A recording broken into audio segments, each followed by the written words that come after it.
ओं सर्वमंगलमंगल्ये शिवे सर्वार्थसाधिके शरण्ये त्र्यंबके गौरी नारायणी नमोस्तुते। सृष्टिस्थिति विनाशानां शक्तिभूते सनातनी गुणाश्रये गुणामये नारायणी नमोस्तुते। जय बड़ माয়ের जय, जय महादेवी महामाয়ের जय।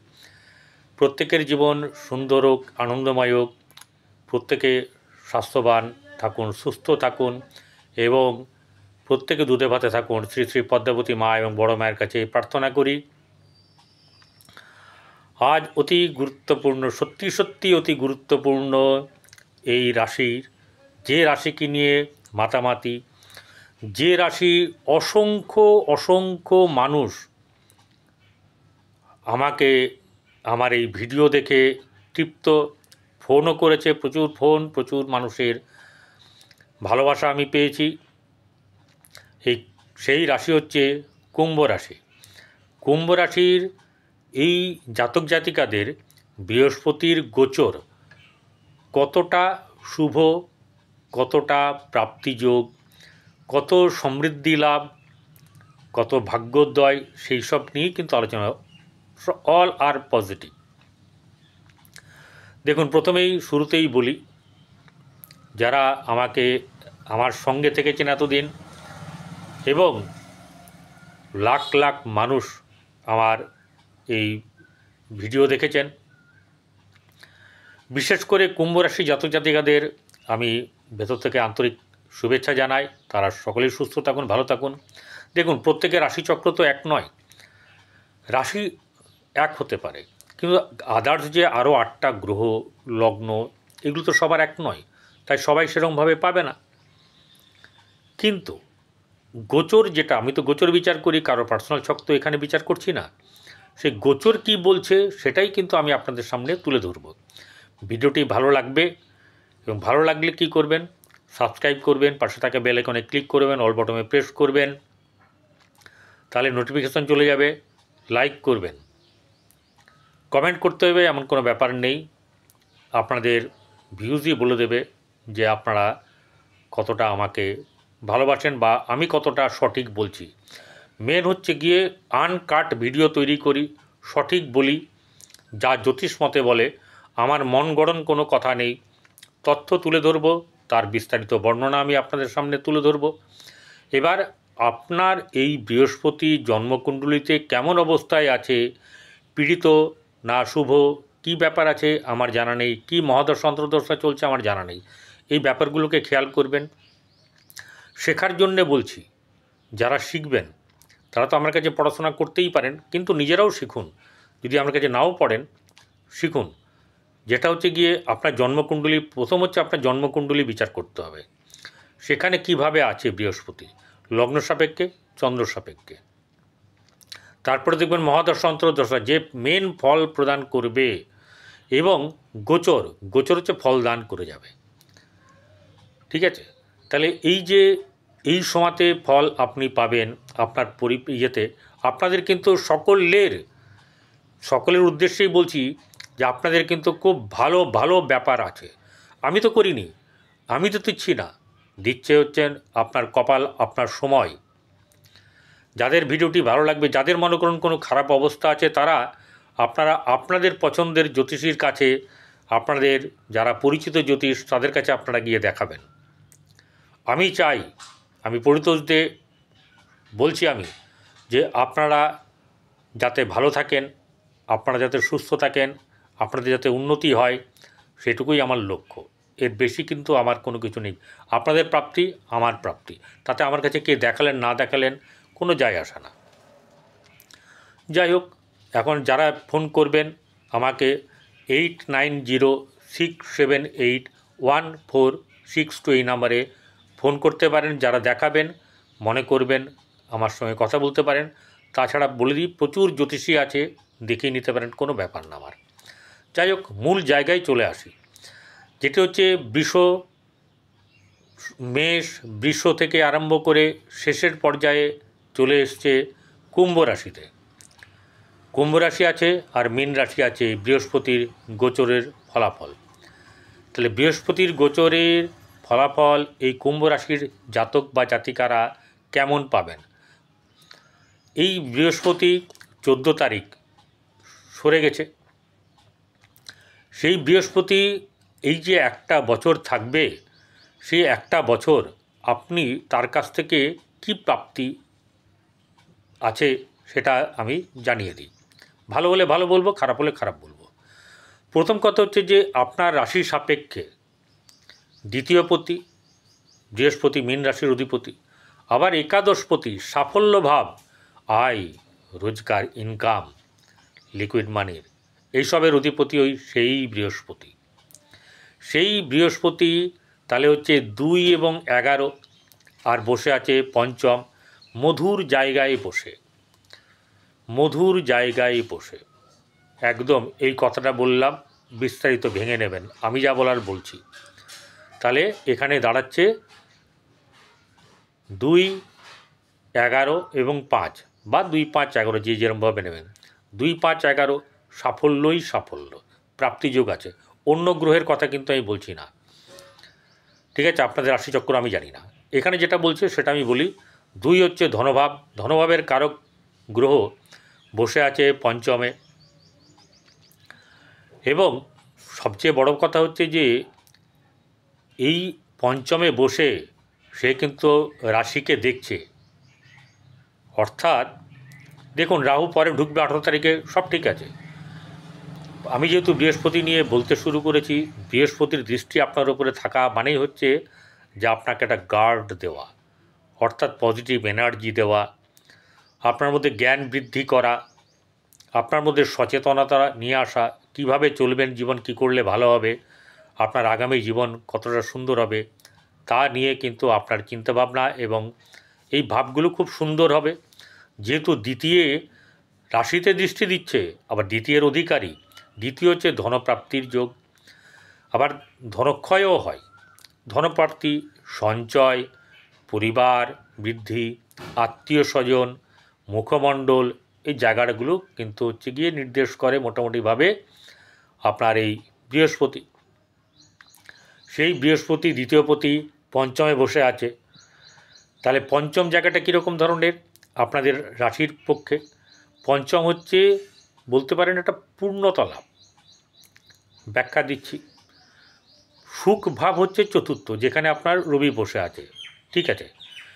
কিন্তু যার পঞ্চম ভালো না তার জীবনে কোনো কিছুই ভালো হবে না, কারণ পঞ্চমের প্রাপ্তিটা হচ্ছে একটা শান্তি তৃপ্তির জায়গা। যেমন ধরুন এখানে বৃহস্পতি সন্তানের কারক গ্রহ, তো সন্তান, এখানে যে সন্তান প্রাপ্তি, যাদের সন্তান প্রাপ্তি হয়নি, বাধা বিপত্তি চলছে, তাদের সন্তান হওয়ার যোগ কিন্তু রয়েছে, তাদের সন্তান হওয়ার যোগ কিন্তু রয়েছে।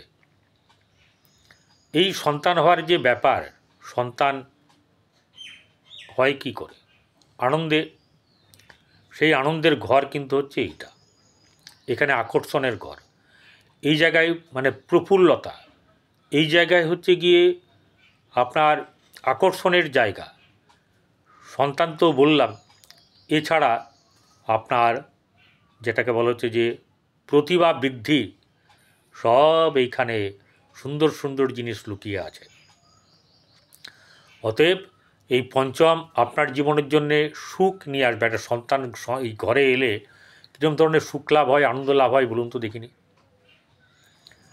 তেমনি আবার যদি আকর্ষণ, প্রেম, পঞ্চম হচ্ছে প্রেমের জায়গা, সেই প্রেমের জায়গাতে বৃহস্পতি প্রেম দেয়, করে না কিন্তু দেয়, যেটুকু হোক খারাপ হবে না। একটা ধীর মানে এর ব্যাপারটা হচ্ছে ধীর স্থির ব্যাপারটা থাকবে। এরপরে দেখুন দৃষ্টিটা পরে আসবো 11 ভাব, একাদশ ভাব। একাদশ হচ্ছে প্রাপ্তির জায়গা, সমস্ত কিছুর প্রাপ্তির জায়গা। যদি একাদশ ভালো না থাকে তাহলে হবে না। সেই একাদশেই আবার বৃহস্পতির ঘর, সেই বৃহস্পতির দৃষ্টি দিয়ে আছে। তাহলে আপনি বলুন তো দেখিনি, একদম সাজানো থালা, সাজানো থালি আর কি, একদম পরিপূর্ণভাবে সফলতা আসবে। তবে একটা কথা বলে দিই, সেটা হচ্ছে যে বৃহস্পতি একদম একদম সেই উচ্চ জায়গায় ছপ্পড় দেয়, এরম ব্যাপারটা করে না, আবার একদম নিচে নামিয়ে দেবে সেই ব্যাপারটাও করে না। একটা স্থিতি অবস্থা বজায় রাখে, একটা সুন্দর পরিস্থিতির মধ্যে দিয়ে আপনাদের জীবনযাপন চলবে, যেটা মনে মনে অনেকে কামনা করেছিলেন। যাদের ভালো নেই জন্মকুণ্ডলী তারা আমাকে গালাগালি করবেন না, আপনার কর্মের কারণের জন্য আপনার জন্মকুণ্ডলী সেইভাবেই তৈরি হয়েছে। প্রয়োজনে পরামর্শ নিন, আপনার যাকে পছন্দ হবে সেই জ্যোতিষের কাছে আপনি পরামর্শ নিতে পারেন, আপনার কিন্তু ভালো হবে। একটা কথা বলছি, আপনার ভালো হবে এবং আপনার সাফল্য লাভ, লিকুইড মানি, আপনার আনন্দ লাভ, এটাও কিন্তু একটা আনন্দের লাভ। পঞ্চমের পঞ্চমপতি নয়, পঞ্চমে যে বসে আছে সে 11কে দৃষ্টি দিচ্ছে, তাহলে আপনার সাফল্যই সাফল্য হবে, প্রাপ্তিযোগ আছে। এবারে চলে আসবো হচ্ছে গিয়ে দৃষ্টির দিকে। প্রথম কথা, দৃষ্টিটা বলেছি যে রাশিতে দৃষ্টি দিয়েছে, রাশিতে দৃষ্টি দিলে জ্ঞান লাভ হবে। কোনটা ভালো কোনটা মন্দ এটা আপনার এই বৃদ্ধি, সচেতনতা বৃদ্ধি, আপনার বিবেকের জ্ঞান, অকাল্ট সায়েন্স অর্থাৎ তার প্রতি একটা ঝোঁক, আধ্যাত্মিকতার প্রতি ঝোঁক বা সেরকম ধরনের কথা শুনতে আগ্রহী। আমাদের তো এটা দেহভাব, দেহের মধ্যে মনও থাকে, দেহের মধ্যে মাথাও থাকে, ব্রেনও থাকে, সেই ব্যাপারগুলোই চাইবে। এদের যে আপনার শখ শৌখিনতা, সেগুলো কিন্তু মন্দির দর্শন বা এরকম ধরনের আপনার ব্যাপারগুলো হবে, তীর্থক্ষেত্রে ভ্রমণ। এবং শুধু তাই নয়, আপনাদের কিন্তু এই আধ্যাত্মিক চেতনা জ্ঞান বৃদ্ধি হবেই হবে। তবে একটা কথা, অহংকার কিন্তু মনে আনলে সেটা আপনার ক্ষেত্রে অশুভভাবেই হবে, অশুভ ফল দেবে। আপনার মধ্যে বাক অর্থাৎ কথাবার্তা, সেটা কিন্তু খুব সুন্দর করে গুছিয়ে বলবেন, দেখবেন মানুষ কত তৃপ্ত হয়, কত তৃপ্তি লাভ করে। তাদের তৃপ্তি হলে আপনারও তৃপ্তি লাভ হবে। সন্তানের সঙ্গে সদ্ব্যবহার, সন্তানের ক্ষেত্রে উন্নতি। সন্তানের বৃহস্পতি যেখানে বসে আছে এবং যে সেই জায়গাটাতে সন্তানের জায়গা, তার সন্তানের সঙ্গে সম্পর্ক আপনার ভালো হবে। সে আপনার দ্বিতীয় জায়গায় ধনলাভের ক্ষেত্রে বলে দিয়েছি ভালো, তো সেটা নিয়ে আমি বেশি বলছি না। পঞ্চমের প্রাপ্তি, সুখপ্রাপ্তির যোগ, শিক্ষা লাভ, উন্নত মানের শিক্ষা এবং আরও একাধিক ধরনের শিক্ষা এখান থেকে আপনার পাবেন এবং সাকসেস হবেন। বৃহস্পতি পঞ্চম দৃষ্টিতে আপনার ভাগ্যভাবকে দেখছে, তাহলে ভাগ্যভাবকে দেখলে এখানে মঙ্গল এবং দৃষ্টি আছে বর্তমানে, তারপরে থাকবে না। রাহু এখন নেই, রাহু যখন আসবে রাহুরও দৃষ্টি পড়বে এখানে। তাহলে ভাগ্যভাব কিন্তু আপনার রাহু যদি ভালো থাকে, বৃহস্পতি যদি ভালো থাকে, আপনার ভাগ্য অবশ্যই করে ভালো হবে, জীবনে সফলতা আসবে, যে কোনো কাজে এগিয়ে যাবেন, দেখবেন অনেক সময় দুমদাম করে সফলতা আসবে, অনেক সময় দেরিতে হলেও আসবে, বাট আপনি একজন সফল ব্যক্তি হিসাবে নিজেকে তুলে ধরতে পারবেন। একটা ব্যাপার, বৃহস্পতি সৎ মনোভাবাপন্ন, সৎ পথ দর্শন, সৎ পথে চলা, এই ব্যাপারগুলোকে যত আপনি নিজের মধ্যে আত্মস্থ করতে পারবেন ততটাই আপনার উপকার হবে। এবং তাহলে কী হচ্ছে, ভাগ্যে শ্রীবৃদ্ধি লাভ। ভাগ্য হচ্ছে সব কিছুকে নিয়েই যে আপনি কী পেতে পারেন, সেটা যখন আপনার পজিটিভ জায়গা আছে। রাহু ডিস্টার্ব করবে মাঝে মধ্যে, ঠিক আছে, ওই বলে দিলাম কেউ করবে না তা নয়। রাহু বৃহস্পতির দৃষ্টি থাকলেও এখানে যেমন শুভ, রাহুর দৃষ্টি থাকলেও এখানে কিন্তু মাঝে মধ্যে একটু জ্বালাবে, আবার মাঝে মধ্যে কিন্তু শুভ ফল প্রদান করবে। এই জায়গাটাকে খেয়াল রাখবেন, মাথা গরম কিন্তু করবেন না, আপনাদের জীবনের সব কিছু কিন্তু সুস্থ সুন্দর আনন্দময় হবে। একাদশ যেহেতু একাদশপতি, আবার একাদশেই দৃষ্টি, একদম আবার সপ্তম দৃষ্টি, তার মানে জোরালো দৃষ্টি। তাহলে সাফল্য কেন পাবেন না?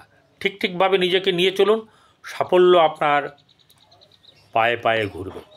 আমি এরকমটাই বললাম, পায়ে পায়ে ঘুরবে। আপনারা কি করবেন, যাদের বৃহস্পতি খারাপ বা একটু মানে অসুবিধা আছে, বৃহস্পতির ক্ষেত্র দেখছেন শুভ নয়, শুভ থাকুক আর না থাকুক, আপনারা কেশর ব্যবহার করবেন, কেশরের তিলক ধারণ করবেন, নাভিতে দেবেন 1 চক্কর, বদনে দেবেন মুখের এই জায়গাটায়, তারপরে তিলক দেবেন। কেশরকে একটু নিয়ে গঙ্গা জলে করবেন, আপনার দিয়ে ডলে নেবেন, মেল্ট করে নেবেন, তারপরে একবার নেবেন, একবার নাভিতে আবার নেবেন, বদনে আবার নেবেন তিলক, কপালে, এটা করবেন। এরপরে বৃহস্পতি যদি খারাপ অশুভ থাকে তাহলে 400 গ্রাম ছোলার ডাল মন্দিরে প্রতি বৃহস্পতিবার করে দান করবেন। গরুকে প্রতিদিন কিন্তু আহার দেবেন। গরুকে কি করবেন, ঘরের প্রথম রুটিটা একটু বড় করে করতে বলবেন, অর্ধেক রুটি হচ্ছে গরুকে খাওয়ান, তারপরে আরও যত খুশি খাওয়ান, ওটা নিয়ে ব্যাপার নেই।